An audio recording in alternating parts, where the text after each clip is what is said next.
Hello guys. Guys, ganito ang magkabit ng magkabit ng kilay sticker sa mga Honda Clip ninyo guys. Kaya siyempre gupitin muna natin ito guys, tapos i-fit natin siya doon sa ito guys pero delete na yung nito, yung record voice.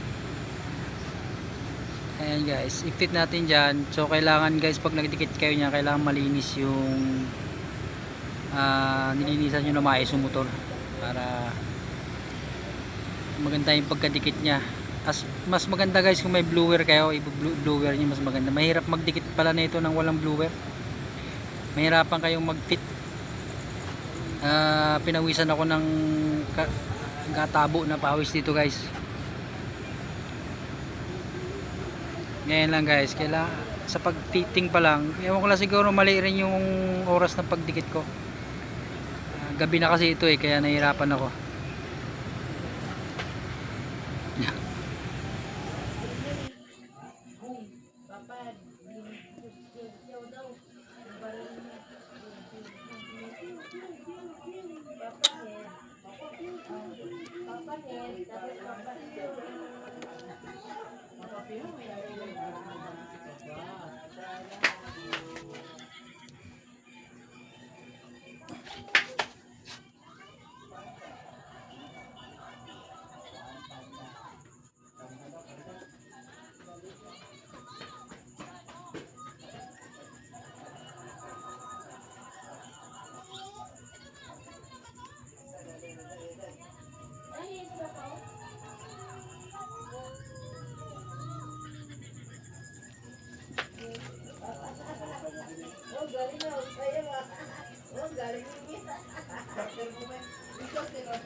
Ayan guys, ganyan pero nahirapan ako.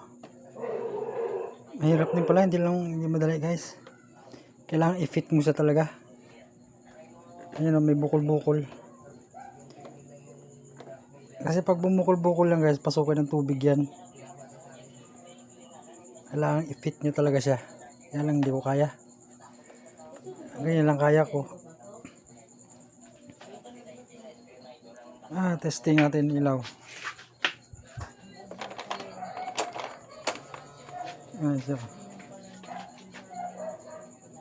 Ayan ang tsura niya.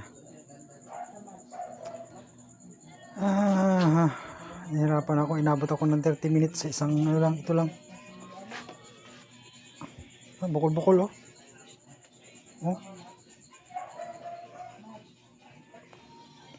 Hirapan ako mag-fit. Bahala na siya dyan. Kayo guys, baka mas may magaling kayo.